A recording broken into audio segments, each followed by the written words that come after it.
Salut, salut, et c'est Joyce. Donc, c'est reparti pour la vidéo 3 du tuto pour utiliser l'API de Hunter. Et aujourd'hui, on va aussi utiliser l'API de Google, de la Google Suite, voilà, pour pouvoir aller chercher, au lieu d'aller chercher les infos d'une liste de personnes codées en dur dans votre script, ce qui sert pas à grand chose, on va apprendre à aller chercher ça dans un Google Sheet. Donc avec une liste de départ et ensuite balancer les infos, donc avoir une liste d'arrivée avec l'adresse mail trouvée par Hunter et le confidence score. Donc en vrai, on pourrait rajouter une colonne ici à la liste de départ. Moi personnellement, je préfère protéger mes données sources au maximum. On n'est jamais à l'abri d'une erreur, donc je préfère balancer les infos sur une liste d'arrivée. Donc ça va être un petit peu intense aujourd'hui, c'est voilà, un petit peu plus long.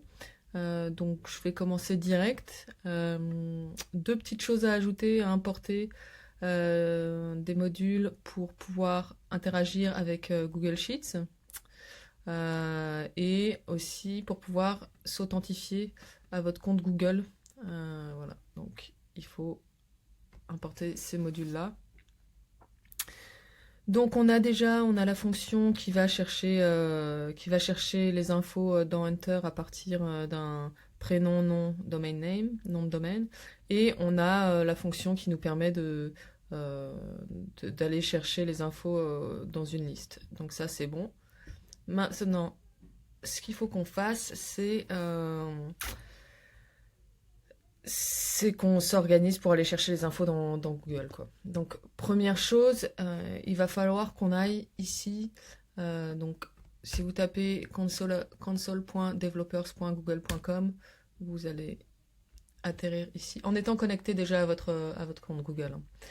Donc, ça, c'est un de mes nombreux faux profils. Si vous avez une invitation LinkedIn de la part de Sonia Bachar, c'est moi. Vous pouvez accepter.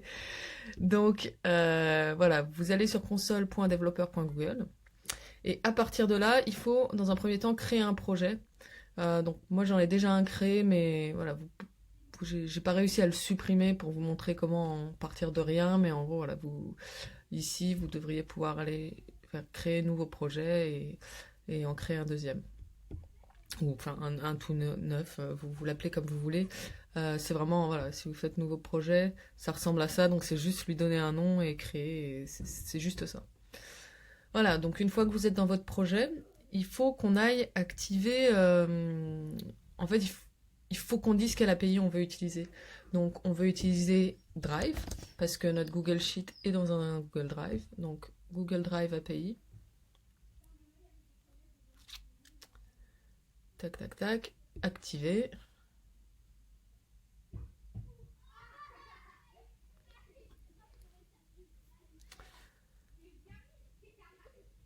Et ensuite, on va activer aussi l'API de Google Sheets.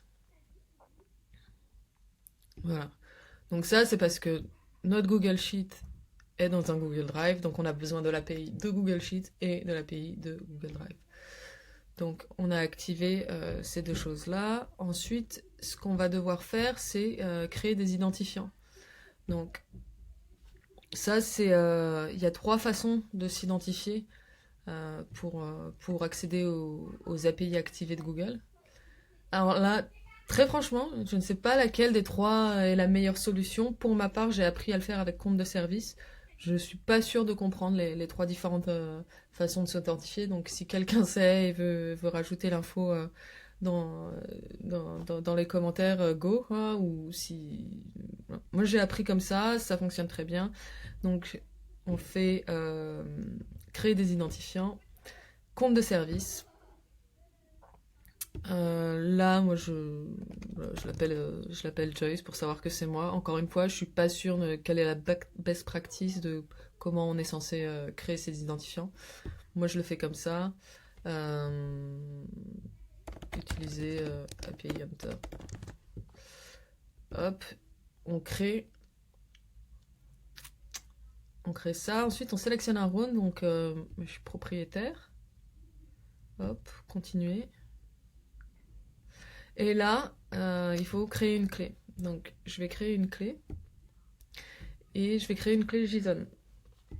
Donc une fois que je fais ça, voilà, ça se télécharge ici. Donc si je vais dans mes dossiers de téléchargement, hop, elle est là, ma clé JSON est là. En fait, il faut la copier et la mettre dans votre projet. Donc là, c'est mon projet Hunter API avec mon script Python ici. Donc il faut la mettre dans le même dossier que votre script Python. Vous mettez la clé JSON téléchargée. Ensuite, ce qu'on va faire, c'est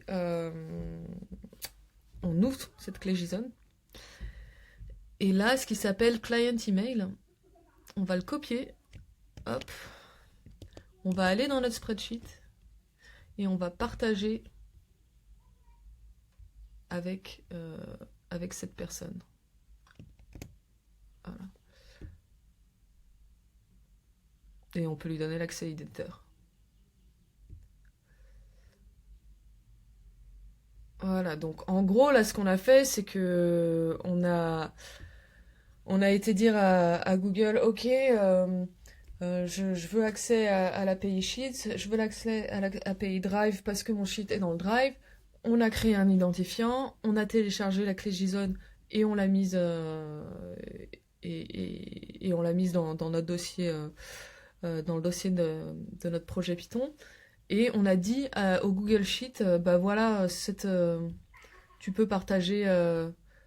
Donc ça, celui-là, c'est un. Hop, je vais le supprimer. C'était un test que j'avais fait tout à l'heure. Donc voilà, on peut. Après, on dit cette personne-là. Enfin, quand on se connecte comme ça avec ce JSON, quoi, on a le droit d'éditer ce Google Sheet. Donc voilà, ça, c'était la partie setup de Google, quoi. Donc c'est pas hyper fun, mais c'est comme ça que ça marche. En vrai, si vous vous n'êtes pas obligé de le faire plein de fois, quoi. Vous pouvez le faire une seule fois et bosser sur tous vos projets comme ça avec le même JSON. Voilà. Donc encore une fois, ce qu'on disait sur les clés d'API, il faut pas partager les infos. Moi là après, je vais aller supprimer tout ce que j'ai créé pour ce tuto. Mais au moins vous savez comment le faire. Donc maintenant, retour au script, la pure partie. Voilà, maintenant il faut dire dans le script en gros avec quel workbook, quoi, donc avec quel workbook je vais travailler. Donc pour avoir cette info là, hop, copier le lien et voilà. Donc c'est ce lien là qui se termine par sharing.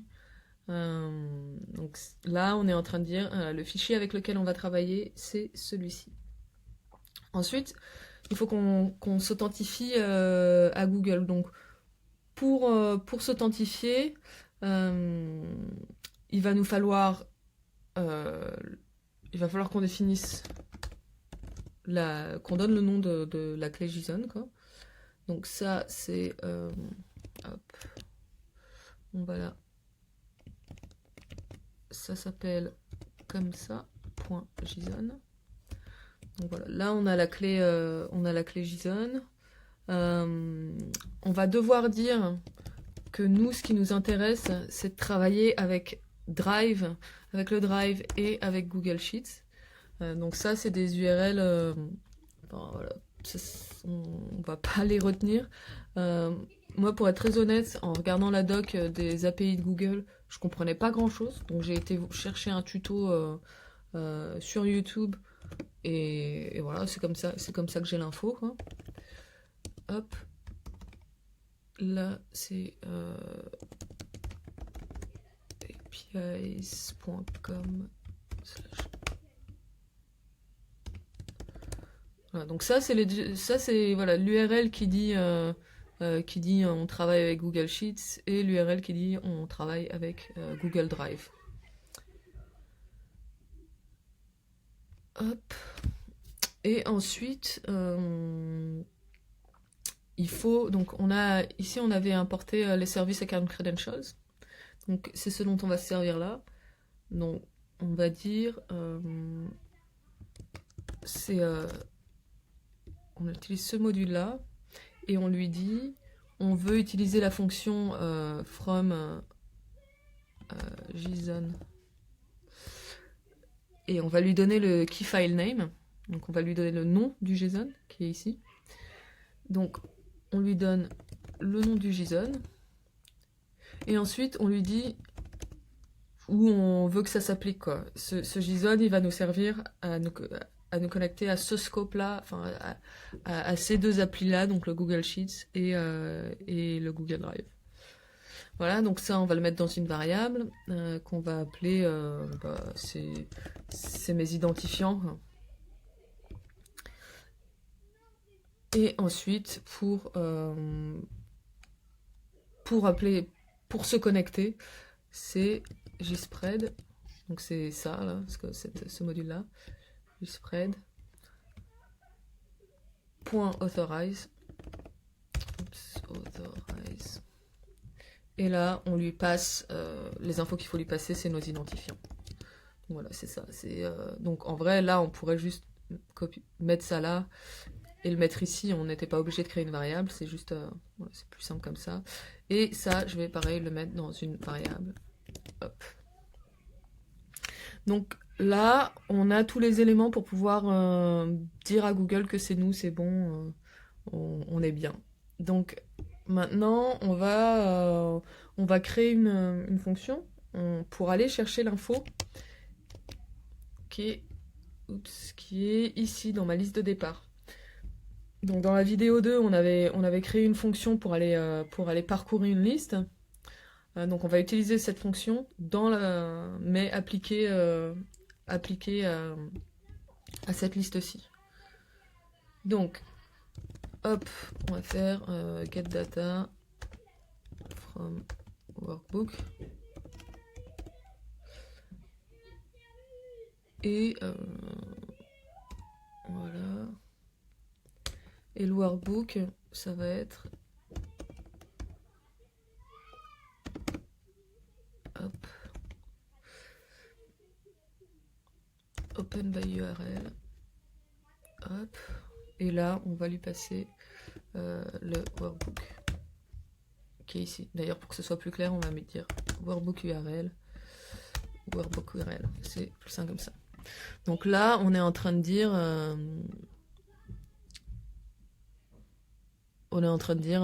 ouvrez cette URL. Enfin voilà. Donc le JC, c'est voilà, c'est ici on est en train de donner nos identifiants. On dit à Google, ok, c'est nous, tu peux nous laisser rentrer. Et là, on dit ouvre cette URL donc, qui est définie ici. Ensuite, ce qu'on fait, c'est que on va définir l'onglet où il y a la liste de départ. Donc c'est workbook. Donc ça là, ce workbook là. Point get worksheet. Et ça c'est worksheet. Et c'est le premier onglet. Donc voilà. Donc on va appeler ça on peut appeler le get datasheet, quoi. Donc c'est l'onglet où on va chercher l'info. Et ensuite, à partir de là, on va chercher toutes les infos qui sont ici. Donc pour ça, on fait get datasheet, donc l'onglet qu'on vient de définir, et on dit get all records. Hop, voilà. Et du coup, ça, on va dire que c'est notre liste de contacts, quoi. Enfin, c'est voilà. Donc on va se faire un petit test comme ça. Donc à la base, moi je veux retourner les contacts, quoi, mais on va se faire un petit test pour voir ce que ça nous sort. Donc là, je vais appeler cette fonction-là, workbook, et je vais sortir. Hop, je vais lancer ma fonction hunter email finder.t. Voilà. Donc là, il me sort, ça c'est les infos qui me sort du workbook. Donc vous voyez, j'ai Joyce, Ziggy et Marc Donc ça correspond bien à ça, et vous remarquez, enfin à chaque fois j'ai changé au moins un nom pour qu'on se rende compte, enfin voilà, que par hasard on n'aille pas en faire que le script fonctionne, mais en fait ça tourne là-dessus, ou voilà. Donc pas là-dessus, pardon, sur là-dessus. Donc, on sait là, on est sûr que c'est bien les infos que ça va nous chercher du premier onglet. Donc c'est cool, ça fonctionne. Hop, je vais supprimer ça. Maintenant qu'on sait qu'on peut aller chercher les infos dans le premier onglet, on va créer une fonction qui va appeler, donc qui va parcourir cette liste, et aussi qui va parcourir cette liste, puis aller chercher pour chaque item dans la liste l'email dans Hunter. Donc on va faire ça là, hop, push data to workbook. Hop, le workbook, c'est toujours le même, c'est open by URL, workbook URL. Et d'ailleurs, j'en profite pour dire que moi, je suis relativement novice en code, donc mon code est probablement beaucoup plus lourd que ce qu'il pourrait être. Donc si vous voyez des opportunités d'optimiser le code, n'hésitez pas à le faire. Moi je débute encore, donc j'aime bien tout écrire, c'est plus facile pour moi de tout écrire, de tout détailler.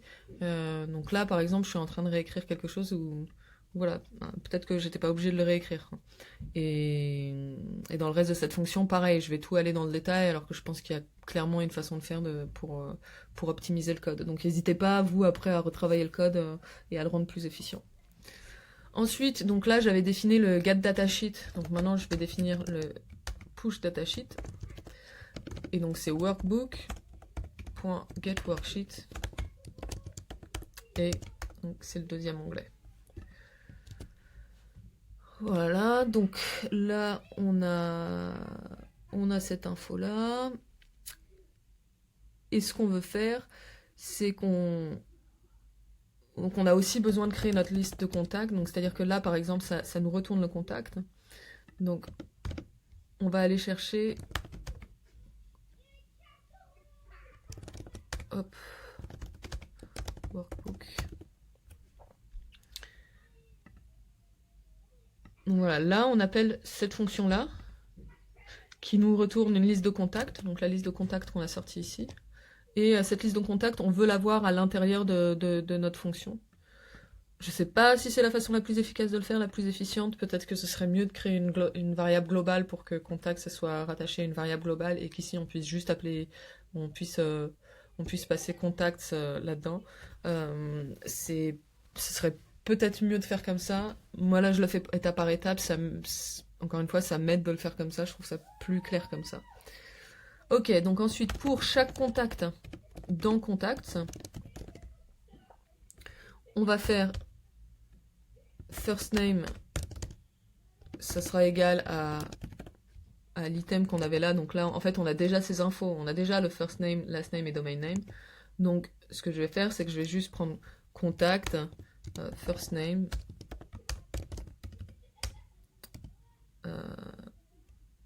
last name, ça sera contact, last name, et domain name, ça sera contact, domain name.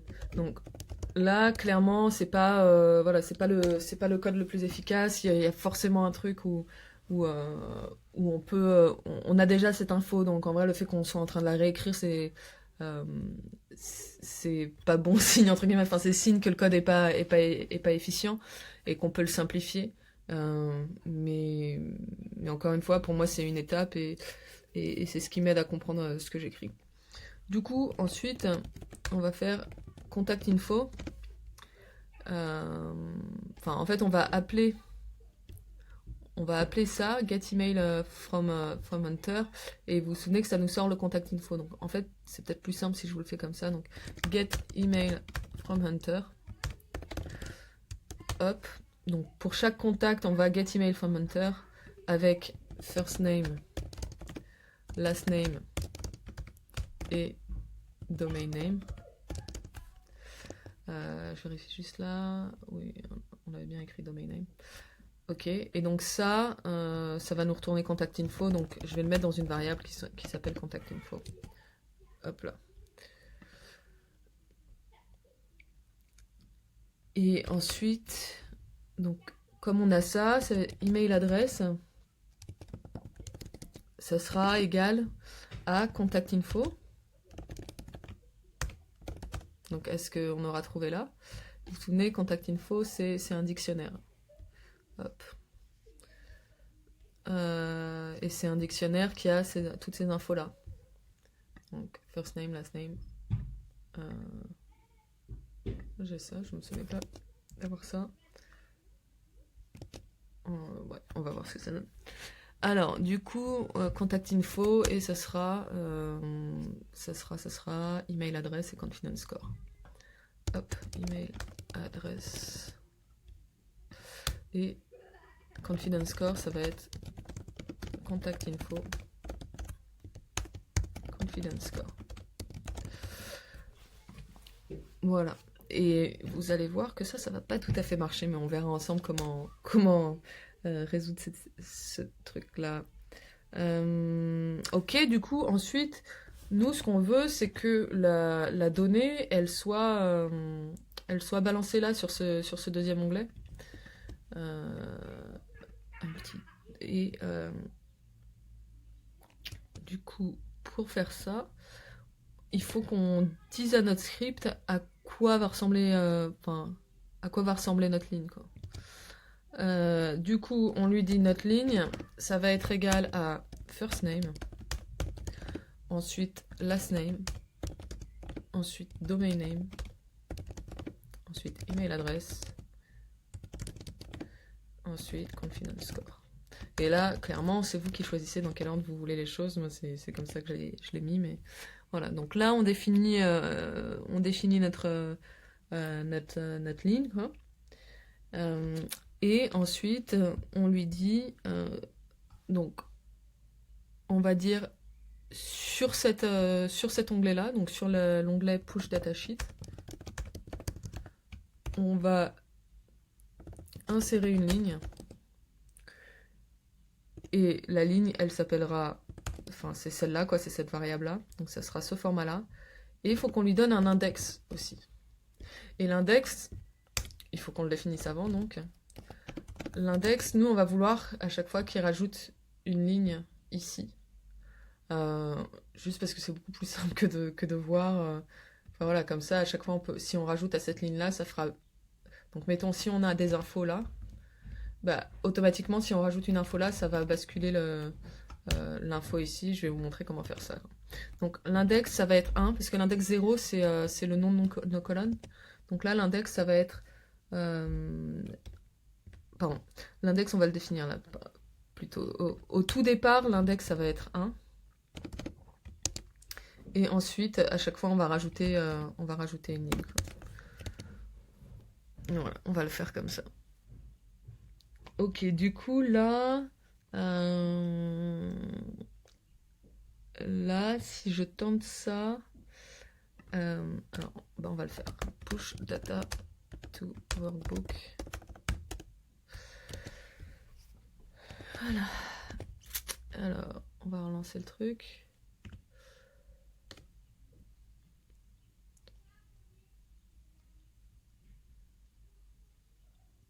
Hop. Et là, il y a une erreur. Donc, on a Joyce, on a Ziggy. Et en fait, Mark Zuckerberg... donc, on a Joyce et on a Ziggy. Et c'est bon, ça a balancé l'info dans liste d'arrivée. En revanche, vous voyez qu'il n'y a pas Mark Zuckerberg. Donc, Hunter n'a pas l'info. Et du coup, ça, c'est parce que dans notre script, on n'a pas... quand on a défini la fonction getEmailFromHunter, on s'était pas préoccupé de si Hunter trouve pas de réponse. Donc en gros, il faut qu'on se rajoute un petit truc. Voilà, c'est si la réponse a un code de statut qui est différent de 200. Donc 200, c'est quand tout va bien. Sinon, enfin, la plus connue, c'est 404, quoi. C'est quand une erreur 404. Mais voilà, mais il y a d'autres codes. Si Hunter ne réagit pas comme on pense qu'il doit réagir, enfin si Hunter ne trouve pas de réponse valide, la réponse sera différente de 200. Du coup, si le statut code de notre réponse là, c'est 200, ce qu'on va faire, c'est on va dire que on va dire qu'on ne sait pas, qu'on n'a pas trouvé l'adresse mail et qu'on n'a pas de confidence score. Donc, si je sauvegarde le script tel quel, ce que je vais faire là, c'est que je vais insérer une ligne pour que vous voyez, hop, comme ça vous verrez comment ça se remplit. Et là, je vais ressortir, je vais relancer mon script. Donc là, hop. Et voilà. Du coup, là, comme le Hunter trouvait pas de réponse, c'était un code différent de 200. Et nous, on lui a dit, bah, pour les codes différents de 200, il faudra que pour que l'email adresse de contact info, ce soit unknown, on sait pas. Euh, et donc, le confidence score est non applicable puisqu'on n'a pas trouvé d'adresse mail. Voilà.